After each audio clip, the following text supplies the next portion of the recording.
Hello everyone, you are most welcome in my new video. तो आज की video में हम अबाउट मेजरमेंट बुक के बारे में नॉलेज लेंगे कि जो बुटीक के अंदर हमारी मेजरमेंट बुक होती है उसके अंदर कौन कौन से पॉइंट्स हमारे लिखे होने चाहिए, क्योंकि जैसे ही क्लाइंट हमारे पास आए डायरेक्ट हम उसका प्रॉपर मेजरमेंट ले लें। जब हम उसका बिल्कुल एक एक पॉइंट का यानी कि उसकी बॉडी के बिल्कुल एक एक सिंगल पॉइंट का मेजरमेंट ले लेंगे तो हमें सूट को या कुर्ती को या कोई भी डिजाइनर ड्रेस है उसको स्टिच करने में कोई भी कंफ्यूजन नहीं आएगा। अक्सर हम क्या करते हैं, मेजरमेंट के तौर पर सिर्फ चेस्ट, वेस्ट, हिप और स्लीव्स लेंथ और ब्रोड आधा क्या लेते हैं, लेंथ ले ली और नेक लेंथ ले ली और बैक नेक लेंथ ले ली बस। लेकिन उसके बाद जितने भी हमारे कुर्ती के अंदर जो भी मेजरमेंट होते हैं उसमें हम क्या कहते हैं, तुक्का मार देते हैं कि चलो तुक्के से इतना कर देते हैं, ये कर देते हैं, वो कर देते हैं। ना ही आर्म होल लिया, ना ही लेफ्ट राइट लिया, ना ही कुछ। वहां पर अकॉर्डिंग टू फॉर्मूला चलते हैं, लेकिन फॉर्मूले होते हैं वो फ्लॉप हो जाते हैं। वो एक स्टैंडर्ड साइज के अकॉर्डिंग ही जो फॉर्मूले होते हैं वो बनाए गए होते हैं। हम फॉर्मूले के अकॉर्डिंग चलते हैं और मेजरमेंट प्रॉपर नहीं लेते, तो इसलिए हमारी कुर्ती में लूजिंग रह जाती है जिसकी प्रॉपर फिटिंग नहीं आ पाती। तो इसलिए ज्यादा टाइम वेस्ट नहीं करते हुए हम डायरेक्ट मेजरमेंट बुक की तरफ चलते हैं। यहाँ पर मैंने जीरोक्स कॉपी निकलवाई हुई है। यहाँ पर जितना भी मेजरमेंट मैंने लिखा हुआ है ये मैंने अपना खुद से बनाया है और यहाँ पर मैंने इसकी यानी कि जीरोक्स कॉपी निकलवाई है। इसके बाद मैंने इसकी मेजरमेंट बुक बनने के लिए दी हुई है। सबसे पहले जैसे ही जब मैंने स्टार्टिंग में बूटी की स्टार्टिंग की थी, अभी 1 ईयर कंप्लीट हो गया है, तब मैंने सोचा था कि चलो मैं मेजरमेंट बुक बनवा लेती हूँ। लेकिन उस टाइम तक प्रॉपर मेजरमेंट का ही नहीं पता था कि कौन से मेजरमेंट होने चाहिए। जैसे 3-4 मेजरमेंट ले लेते थे, लेकिन तब सिलते जब हम सूट की कटिंग करते या स्टिचिंग स्टार्ट करते तो तब होता कि शोल्डर पट्टी कितनी ले, आर्म होल की लेंथ कितनी ले, ब्रॉड कितनी ले, अपेक्स लेंथ ये कितनी, वो सब कुछ तुक्के से ही चलता था।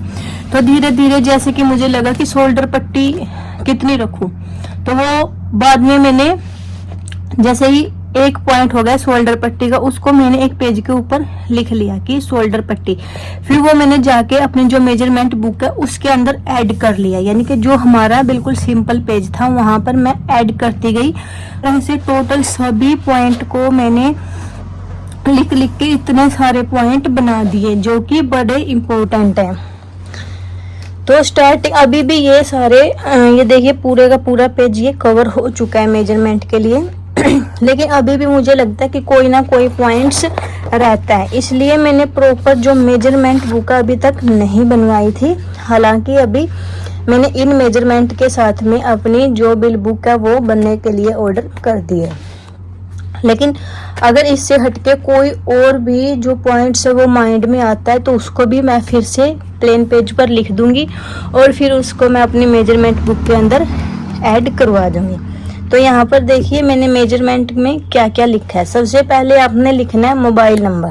जो भी क्लाइंट आपके पास आता है सबसे पहले इम्पोर्टेंट है उसका मोबाइल नंबर लेना। जैसे कि वो हाफ पेमेंट करके गया या फिर वो पेमेंट करके ही नहीं गया, एटलीस्ट उसका कम से कम मोबाइल नंबर तो हमारे पास होना चाहिए उसको कॉल करने के लिए।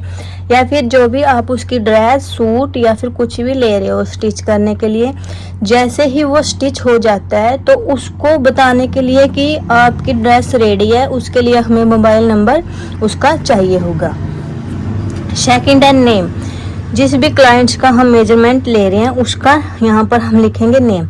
अगर हम नाम ही नहीं लिखेंगे पेज के ऊपर, बुक के ऊपर, तो हमें पता कैसे चलेगा कि ये किस क्लाइंट का मेजरमेंट है।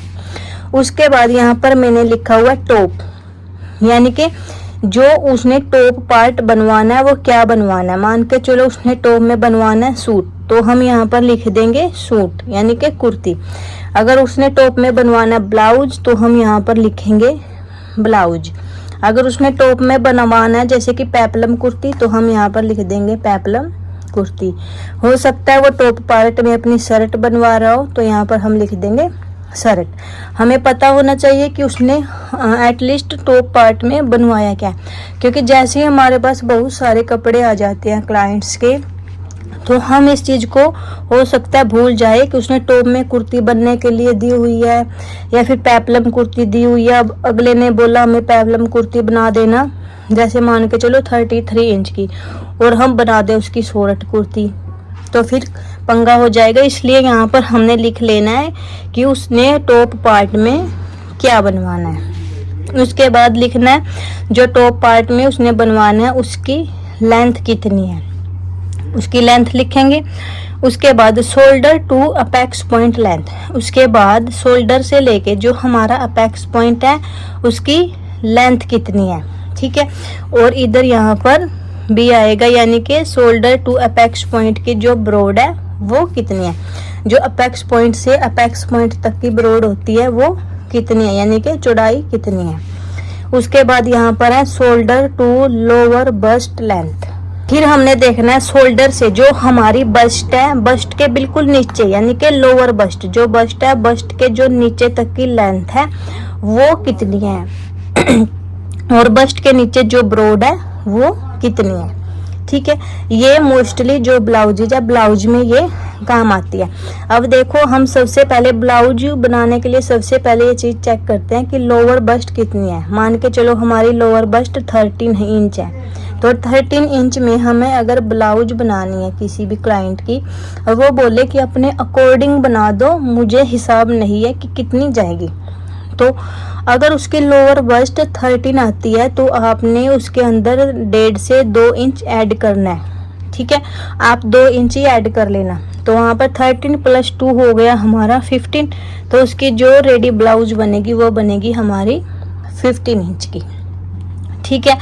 कहीं आप लोअर बस्ट 13 आए और 14 की बना दो तो उसमें अनकंफर्टेबल होएगा और उस ब्लाउज में जो स्किन है वो दिखने के चांसेस ज़्यादा हो जाते हैं। आपने एटलीस्ट 2 इंच एक्स्ट्रा लेना है, ठीक है। हो सकता है किसी की लोअर बस्ट 12 आए तो वहाँ पर आपने उसकी रेडी ब्लाउज 14 इंच की बनानी है, 2 इंच एक्स्ट्रा। तो कोई चाह रहा है बिल्कुल ही मुझे शॉर्ट ब्लाउज चाहिए तो आप फिर 1.5 इंच, ठीक है, 1.5 इंच से कम आप उसकी नहीं करोगे। जैसे कि उसकी 13 इंच आई वो बोले कि 13.5 बना देना, मत बनाना क्योंकि वो अनकंफर्टेबल रहेगी। पहले तो वो आपको बोल देगा बना देना, लेकिन बाद में वो आपके सर चढ़ जाएगा कि इतनी शॉर्ट ये तो ऊपर जा रही है। वो ऊपर जाएगी ही क्योंकि वो बॉडी में एडजस्ट नहीं होएगी। कम से कम 1.5 से 2 इंच एक्स्ट्रा हमारी होनी चाहिए। ये चीज़ें आप क्लाइंट को पहले ही क्लियर कर दोगे कि इसमें ये प्रॉब्लम्स आएगी। अगर आप कह रहे हो तो मैं बना दूं, अगर वो बोले बना दो तो फिर आपका इसमें कोई हेडेक नहीं है, क्लाइंट का बना देना, लेकिन आपने अपनी तरफ से बिल्कुल भी नहीं बनानी है। उसके बाद जो लोअर बस्ट की ब्रॉड है वो कितनी यानी कि चौड़ाई कितनी है वो भी हमने यहाँ पर एक बार चेक कर लेनी है। उसके बाद shoulder to waist line length, यानी कि शोल्डर से लेकर जो हमारी वेस्ट लाइन होती है उसकी लेंथ कितनी है और फिर उसकी हमारी जो कमर है यानी कि वेस्ट लाइन, वेस्ट का मतलब कमर, उसकी लेंथ कितनी है और फिर हमारी जो कमर है उसकी चौड़ाई कितनी यानी कि ब्रॉड वो कितनी है। उसके बाद shoulder to hip line length, यानी कि शोल्डर से लेके जो हमारे हिप है वहाँ तक की हमारी लेंथ कितनी है, यानी कि जहाँ से क्लाइंट ने अपने जो चोक हैं कुर्ती के वो ओपन रखने हैं, ठीक है। वो क्लाइंट की मनमर्जी के अकॉर्डिंग होते हैं कि वो ऊपर से ओपन रखवाना चाह रहे हैं या नीचे से। उनसे पूछ लेना कहाँ से आपने ओपन रखवाने हैं, वहाँ से लेकर आपने वहीं तक मेजरमेंट लेना है, वो हो जाएगी उसकी हिप लाइन लेंथ, ठीक है। आपने यहाँ पर लिखना है कि कितनी लंबी पर हमने उसके हिप की लेंथ लेनी है और फिर यहाँ पर हमने देखना है ब्रॉड कि जो हिप लाइन लेंथ है उसकी ब्रॉड कितनी है। उसके बाद अपर बस्ट बी, अपर बस्ट बी का मतलब है जो हमारी अपर बस्ट है उसकी ब्रॉड कितनी है, अपर बस्ट की चौड़ाई कितनी है। फिर मेन बस्ट, जो हमारी मेन बस्ट है यानी कि जो फ्लफी पार्ट है मेन बस्ट का उसकी ब्रॉड कितनी है। पहले लेनी है अपर बस्ट ब्रॉड, फिर लेनी है मेन बस्ट ब्रॉड, ठीक है। उसके बाद स्टमक लेंथ, स्टमक लेंथ में क्या होता है कि आप सोच रहे होगे कि स्टमक लेंथ क्या होता है, जो हमारा पेट है यानी कि पेट शोल्डर से लेके स्टमक तक की लेंथ कितनी है और फिर उसकी चौड़ाई कितनी है, ठीक है। अब हम यहाँ पर क्या करते हैं, डायरेक्ट हम मेन बस्ट ले लेते हैं, फिर वेस्ट लेते हैं और फिर हिप, लेकिन जो बीच वाला पार्ट है स्टमक लेंथ वो हम अक्सर छोड़ देते हैं। ये सभी क्लाइंट्स के अंदर तो नहीं जाएगा, लेकिन जिनका देखो अलग अलग बॉडी आपके पास आएगी अगर आपका बुटीक है तो उसमें क्या होएगा, हो सकता है किसी क्लाइंट की जो चेस्ट है वो कम हो, वेस्ट है वो कम हो, हिप है वो कम हो, लेकिन उनका पेट निकला होता है। ठीक है, जिनका पेट निकला होता है तो हमने वहां पर स्टमक लेंथ लेनी होती है। ठीक है, अब देखो जैसे कि ये हमारा फैब्रिक है, मान के चलो ये हमारा फैब्रिक है। ठीक है, सबसे पहले हम यहाँ पर मार्किंग करते हैं शोल्डर वाली, ये कर दी। फिर हम आर्म होल की मार्किंग करते हैं, मान के चलो ये हमारा आर्म होल है यहाँ पर। उसके बाद हम यहाँ पर मार्किंग करते हैं मेन अपर बस्ट की, ये हमारी अपर बस्ट है, ये हमारी अपर बस्ट है, ये है हमारी मेन बस्ट। ठीक है, और ये है हमारी वेस्ट लाइन और ये है हमारी हिप लाइन। ठीक है, उसमें हमारी जो फिटिंग आएगी वो कुछ इस तरह से आएगी। ये हमारी अपर बस्ट और मेन बस्ट हमारी यहाँ पर है अकॉर्डिंग टू पैक्स पॉइंट। तो हमारी फिटिंग है जो वो कुछ इस तरह से आएगी अगर नॉर्मल बॉडी है तो। लेकिन अगर हमारा जो स्टमक है वो निकला हुआ है, जैसे कि प्रेग्नेंट जो लेडी होती है अक्सर उन्हीं के अंदर भी ये फिटिंग जाती है, फिर जिनका स्टमक ज़्यादा होता है। अब मानो शोल्डर से लेकर स्टमक लेंथ हमारी यहाँ पर इस लाइन पर आ रही है। ठीक है, और जो ब्रॉड है स्टमक की है वो ये है। ठीक, और अब अभी आपने फिटिंग है जो वो ऐसे करके ऐसे लगा दी। ठीक है, लेकिन हमें चाहिए थी ऐसे, ये जो एरिया ये स्टमक के लिए यहाँ पर जो फैब्रिक होएगा वो हमारे स्टमक को कवर कर लेगा, लेकिन हमें यहाँ पर इतनी सारी लूजिंग चाहिए थी। ठीक है, ये लूजिंग हमारे स्टमक को नहीं मिली, यहाँ पर सीधा हमने क्या कर दिया, इसको स्ट्रेट मिला दिया। तो यहाँ पर जो पेट है वहां से आपका सूट है जो वो खींच जाएगा। फिर आप क्या करोगे, यहाँ से आप फिटिंग को खोल दोगे, आप उसको ऐसे लेके जाओगे। ठीक है, ऐसे लेके जाओगे तो फिर यहाँ पर हिप में लूजिंग आ जाएगी, क्योंकि हिप लाइन हमें यहाँ पर चाहिए थी। आपने स्टमक को स्टमक से तो खोल दिया, यहाँ से देखो स्टमक को तो जो लूजिंग चाहिए थी वो मिल गई, लेकिन यहाँ से जो हिप लाइन है वो बढ़ गई, तो आपकी कुर्ती का जो पूरा सत्यानाश हो जाएगा। तो ऐसा नहीं करना। स्टमक लेंथ के लिए आपने स्टमक की जितनी लेंथ है वहाँ पर मार्किंग करनी है, और जितना भी फिर ब्रॉड है वहाँ पर भी आपने मार्किंग करनी है। नेक्स्ट आने वाली वीडियोज में जो ये मेजरमेंट मैंने लिखा हुआ प्रॉपर हम किस तरह से अप्लाई करेंगे कुर्तियों के अंदर, और कैसे स्टमक लेंथ लेनी है, कैसे ब्रॉड लेनी है, वो भी हम धीरे धीरे सीख लेंगे। अभी नेक्स्ट पॉइंट है शोल्डर, यानी कि तीरा। कुछ लोग इसको तीरा बोलते हैं तो कुछ लोग इसको शोल्डर बोलते हैं। तो तीरा या शोल्डर एक ही बात है।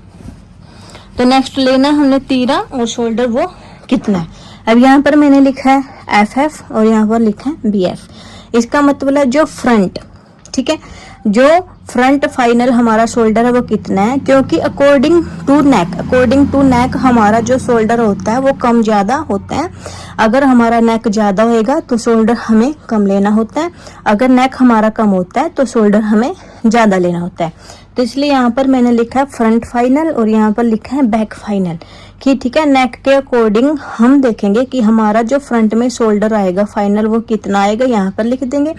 और फिर जो हमारा नेक के अकॉर्डिंग बैक का शोल्डर आएगा वो कितना आएगा वो हम यहाँ पर लिख देंगे। ठीक है, उसके बाद हमारा आर्म होल हमने लिखा जैसे कि हमारा आया 16।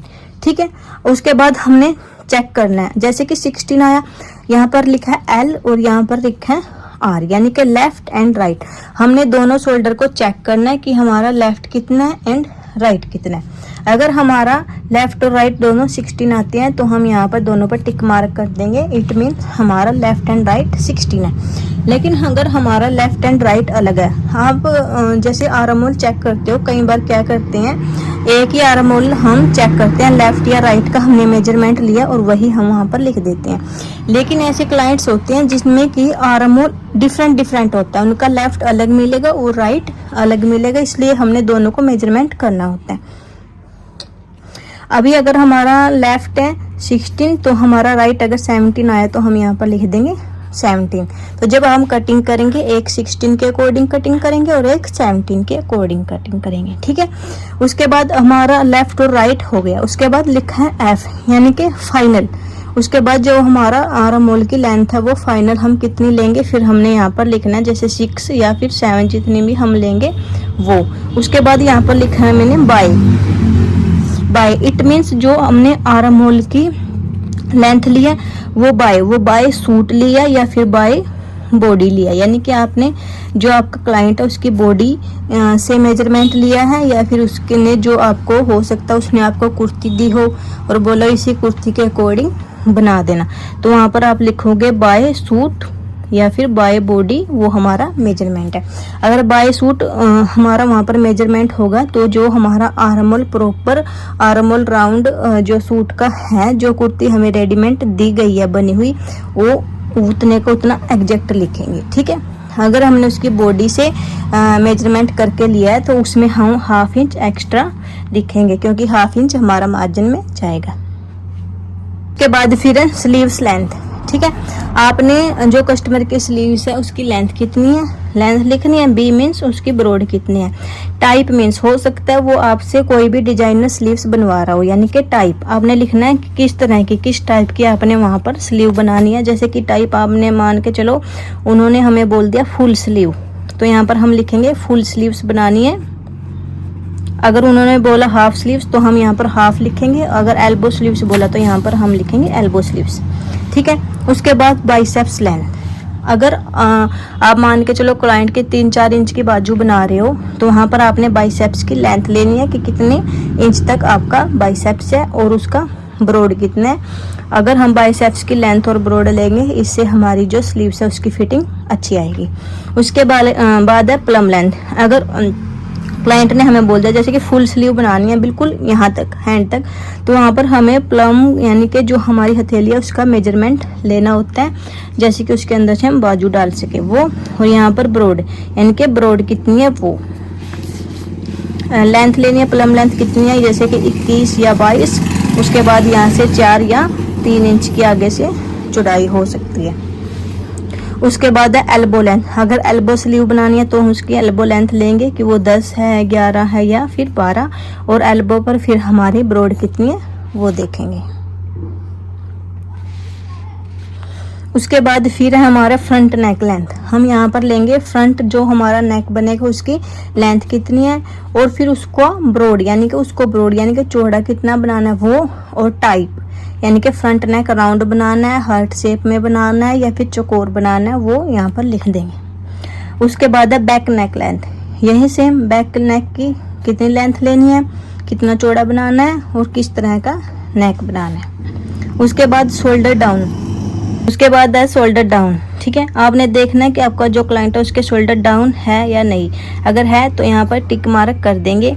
या फिर जिस भी सूट में, कुर्ती में, ब्लाउज में हम शॉर्ट नेक बनाते हैं जैसे कि बोट नेक वगैरह, उसमें हमने शोल्डर डाउन करना होता है। लेकिन कटिंग के टाइम हम कई बार क्या होता है भूल जाते हैं। लेकिन अगर हमने यहाँ पर मेजरमेंट में शोल्डर डाउन को यस किया हुआ है और कितना शोल्डर डाउन करना है 0.5 ½ इंच करना है या फिर 1 इंच, यहाँ पर हम लिख देंगे कि शोल्डर डाउन करना है और इतना करना है। जैसे ही हम कुर्ती की कटिंग करने बैठेंगे तो हमें याद आएगा कि हाँ इसमें हमने शोल्डर डाउन करना है। शोल्डर कट सॉल्यूशन, ये एक फॉर्मूले के अकॉर्डिंग होता है। नेक्स्ट आने वाली वीडियोज में हम सीखेंगे कि शोल्डर कट सॉल्यूशन क्या होता है। लेकिन कुछ जो स्टूडेंट है जिन्होंने सीखी होगी सिलाई उन्हें पता होगा कि शोल्डर कट क्या होता है। इसमें ताकि हमारा नेक ज़्यादा ना फैले उसके लिए हमने शोल्डर को ऊपर से कट करना होता है। वो हो सकता है ½ इंच कट करना हो अकॉर्डिंग टू साइज, 1 इंच, वो हमें साइज के अकॉर्डिंग देखना होता है कि कितना कट होएगा। आप अपने साइज को देख के यहाँ पर लिख सकते हो कि इतना हमें कट करना है। कई बार हम पूरी कुर्ती स्टिच कर देते हैं लेकिन कट करना भूल जाते हैं, ध्यान ही नहीं रहता। लेकिन अगर हमारे यहाँ पर मेजरमेंट बुक में लिखा होगा कि शोल्डर कट हमने कितना करना है तो फिर हमें ध्यान आएगा कि हाँ हमने इसमें शोल्डर कट भी करना था। फ्रंट क्रॉस, उसके बाद है आपके फ्रंट क्रॉस की ब्रॉड कितनी है और बैक क्रॉस की ब्रॉड कितनी है, ठीक है। उसके बाद है लॉन्ग प्लेट। जो आपका क्लाइंट है उन्हें कुर्ती में फ्रंट एंड बैक में लॉन्ग प्लेट डलवानी है तो यहाँ पर लिखेंगे टिक मार्क यस, और अगर साइड प्लेट भी डलवानी है तो यस, और आर्म होल भी डलवानी है तो यस, ठीक है। अगर उन्होंने बोला कि सिर्फ लॉन्ग प्लेट डाल देना, साइड वाली आर्म होल वाली मत डालना, तो यहाँ पर हम टिक मार्क में कट कर देंगे, जिससे हमें ध्यान रहेगा कि सिर्फ लॉन्ग प्लेट डालनी है, साइड एंड आर्म होल वाली नहीं डालनी। उसके बाद रेडी शोल्डर पट्टी। ठीक है, कई बार क्या होता है, क्लाइंट ये बोलते हैं कि हमारी तो ना शोल्डर पट्टी यहाँ से सिर्फ 2 इंच होनी चाहिए, लेकिन उनके साइज के अकॉर्डिंग किसी की शोल्डर पट्टी हो सकता है 3 इंच आ रही हो, 4 इंच आ रही हो, लेकिन वो डिमांड कर रहा है कि सिर्फ 2 इंच होनी चाहिए।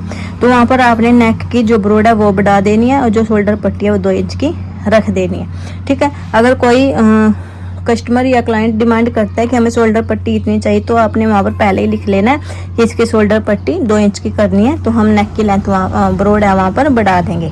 ठीक है, नहीं तो फिर बाद में झिक करता है कि यहाँ पर 2 इंच की रखनी थी, 3 इंच की रखनी थी, 4 इंच की। आप उसे पहले ही पूछ लो कि शोल्डर पट्टी आपको कितनी चाहिए। ठीक है, ऑलमोस्ट ये ब्लाउज में जाता है शोल्डर पट्टी वाला तरीका, कुर्ती में तो ये ऐसे ही चला जाता है अकॉर्डिंग टू साइज। ठीक है, लेकिन अगर ब्लाउज आप सिल रहे हो तो कोई कोई ऐसा होता है जो सिर्फ 1 इंच की शोल्डर पट्टी चाह रहा होता है, उसे पहले ही पूछना है कि शोल्डर पट्टी कितनी रखनी है।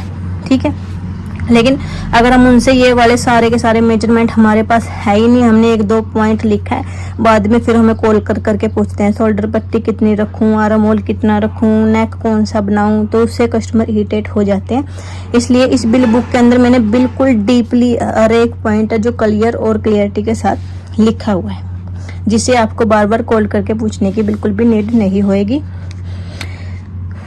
उसके बाद है लॉन्ग डार्ट गैप बी, यानी कि जो हमारी लंबी डार्ट है, लॉन्ग डार्ट गैप है, ये मैंने यहाँ पर भी लिखा है shoulder to apex point length और बी, और यहाँ पर भी यही लिखा हुआ है, यही सेम चीज ये हमारी ब्लाउज में जाती है। जैसे कि ये हमारी लॉन्ग डार्ट है, ठीक है, और यहाँ पर हमारी आर्म होल वाली डार्ट है।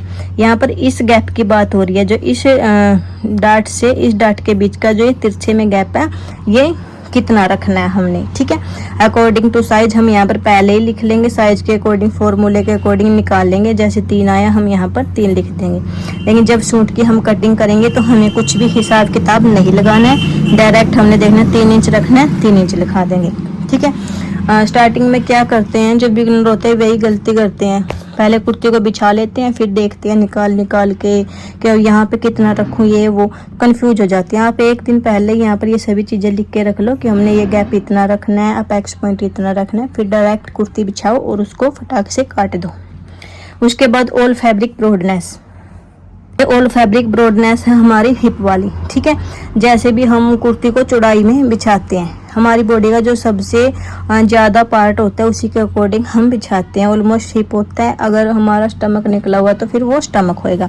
जैसे कि हिप है 18 इंच, 18 का हाफ हो गया 9, यहाँ पर हम 1.5 से 2 इंच एक्स्ट्रा मार्जिन रखते हैं, मान के चलो 2 रखा, 9 + 2 तो ये हो गया हमारा 11। तो यहाँ पर ऑल फैब्रिक ब्रॉडनेस हमने यहाँ पर लिख देना सीधा 11। तो जब हम कुर्ती को कटिंग करने के लिए काउंटर पर लेके जाएंगे, हमने देखना ही नहीं है कि हिप कितनी है, फिर उसको डिवाइड करेंगे, फिर प्लस, हमने पहले ही लिख के ये डिवाइड और प्लस करके रख लेना है। फिर देखना है डायरेक्ट कि हाँ हमने जो फैब्रिक है उसको चौड़ाई में कितने इंच पर बिछाना है, 11 पर बिछाना है, डायरेक्ट 11 पर मार्किंग करिए और उसको बिछा देंगे। ठीक है, ये हो गया हमारा टॉप पार्ट का सारा कुछ क्लियर। उसके बाद स्टार्ट होता है हमारा बॉटम। बॉटम में भाई आपने देखना कि आपने क्लाइंट ने ट्राउजर बनवाना है या फिर सलवार बनवानी है या फिर अफगानी बनवानी है, जो भी वो बनवाना चाह रहा है हम यहाँ पर लिख देंगे। लहंगा बनवाना चाह रहा है, कुछ भी, ठीक है, हो सकता है साड़ी, ऊपर ब्लाउज और नीचे जो साड़ी है तो यहाँ पर हम साड़ी लिखेंगे।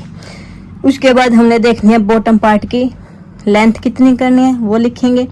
फिर उसका पोंचा, अगर ट्राउजर और सलवार है तो उसमें हमने पोंचे की लेंथ देखनी है कितनी बनानी है, पूछ लेंगे कस्टमर से। उसके बाद ब्रॉड कितना रखना है वो पूछेंगे। फिर बेल्ट की लेंथ कितनी करनी है वो देखेंगे और बेल्ट को चौड़ा कितना करना है वो लिखेंगे। उसके बाद किसकत कट यानी कि आसन, आसन को हम कितने इंच का कट करेंगे और फिर वो हमारा रेडी कितने इंच का रहेगा पहले ही यहाँ पर लिख के रख देंगे। उसके बाद हिप बी, ये जैसे कि लूज प्लाजो में यूज होएगा, यानी कि जैसे हम किसी का लूज प्लाजो बना रहे हैं तो हमने वहाँ पर देखना है कि हिप की ब्रॉड कितनी है, वो यहाँ पर हम लिख देंगे जितनी भी ब्रॉड होगी। उसके बाद जैसे हमने उसके अंदर इलास्टिक डालनी है, मान के चलो ट्राउजर के अंदर हम इलास्टिक रेडी कट, यहाँ पर हमने इलास्टिक को कितने इंच की कट करके रख लेना है। जैसे ही हमने ट्राउजर को कट करा साथ में इलास्टिक को कट करके रख लेंगे हम। जैसे कि यहाँ पर बेल्ट है, बेल्ट है 24, तो हमने यहाँ पर 5 इंच माइनस करना होता है। तो 24 में से 5 गया तो यहाँ पर 19 इंच की हमारी बेल्ट है। तो यहाँ पर हम पहले लिख देंगे 19 इंच, फिर डायरेक्ट हम देखेंगे बिल बुक में कि 19 इंच की यहाँ पर बेल्ट कटेगी, पहले ही उसको कट करके रख लेंगे। अगर आप साड़ी बना रहे हो बॉटम पार्ट में, तो साड़ी पल्लू रेडी। तो यहाँ पर जो क्लाइंट की डिमांड के अकॉर्डिंग साड़ी पल्लू होता है, कोई 90 इंच का करवाता है, कोई 95 का करवाता है, कोई ज़्यादा करवाता है अकॉर्डिंग टू हाइट। तो उनसे पूछना है कि आपने साड़ी का पल्लू कितना रखवाना है। जितना भी उन्होंने रखवाना है यहाँ पर हम पहले ही लिख देंगे कि इतना रखना है। और पॉकेट रेडी, जो ट्राउजर है या फिर सलवार है उसमें पॉकेट लगानी है या नहीं, अगर पॉकेट लगानी है तो कितनी लगानी है। कोई बोलता है कि 1 लगा देना, कोई बोलता है 2। तो यहाँ पर अगर किसी ने बोला कि एक साइड में ही पॉकेट लगा देना, यहाँ पर हम 1 लिख देंगे रेडी। अगर 2 लगानी है तो यहाँ पर हम लिख देंगे 2, ठीक है। अगर वो हमें बोल के गया 2 लगा देना और हम 1 लगा दें, ठीक है, तो गड़बड़ हो जाएगा।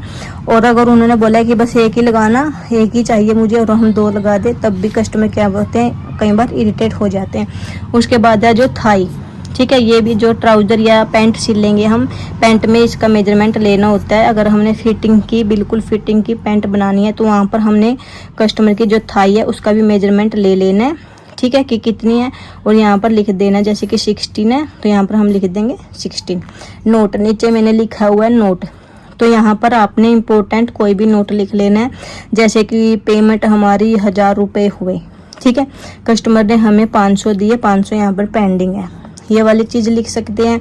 या फिर पहले टाइम में उन्होंने ये वाला मेजरमेंट दिया, ठीक है, उसके बाद उन्होंने हमें बोल दिया, जैसे पहले हमने नेक 6 इंच का बनाया था, सेकंड टाइम उन्होंने बोल दिया कि मेरा ना 6 इंच नहीं, आप 6.5 6.5 इंच का बना देना इस वाली कुर्ती में। तो यहाँ पर आप लिख देना कि पहली वाली में हमने 6 इंच बनाया था, लेकिन इसमें 6.5 इंच बनाना है, ठीक है, उससे हमें ध्यान रहेगा। नहीं तो हम जो पहले हमने मेजरमेंट लिखा हुआ उसी के अकॉर्डिंग बना देंगे, फिर प्रॉब्लम हो जाएगी। यहाँ पर आपने नोट में हाईलाइट कर देना है कि जो पहले कुर्ती बनाई थी ये बनाई थी, अब जो कुर्ती बन रही है उसमें ये चेंजेस करने हैं। जो भी चेंज करने हैं वो हम यहाँ पर इम्पोर्टेंट जो नीचे नोट लिखा हुआ है यहाँ पर मेंशन कर देंगे, ठीक है। यहाँ पर मैंने बिल्कुल डीपली सारे का सारा आपको मेजरमेंट बुक या फिर मेजरमेंट हमने बुटीक में क्या क्या रखने चाहिए सारे का सारा मेंशन कर दिया, सारे का सारा समझा दिया कि क्या क्या चीज़ें हैं और इनको कैसे कैसे यूज करना है। आई होप आपको वीडियो पसंद आई होगी, और अगर आपको इनमें से किसी भी पॉइंट में कोई भी डाउट हो तो आप कमेंट कर देना। और अगर आपको लगता है कि मैंने ये वाली चीज़ और इस मेजरमेंट बुक के अंदर ऐड करनी चाहिए थी, ये वाला मेजरमेंट और ऐड करना चाहिए था, हो सकता है जो भी आपको इम्पोर्टेंट लगे, आपके माइंड में कुछ ना कुछ इम्पोर्टेंट चीज़ें चल रही हो, तो आप मुझे कमेंट कर देना, मैं फिर वो ऐड कर लूँगी, ठीक है। मैंने वैसे डीपली बिल्कुल सारे के सारे पॉइंट क्लियर करने की पूरी कोशिश की और मैंने सारे के सारे लिखे हुए हैं। फिर भी अगर कोई पॉइंट रहता है तो प्लीज़ आप मुझे सजेस्ट कर देना। तो मिलते हैं नेक्स्ट वीडियो में, तब तक के लिए take care, bye bye, thank you.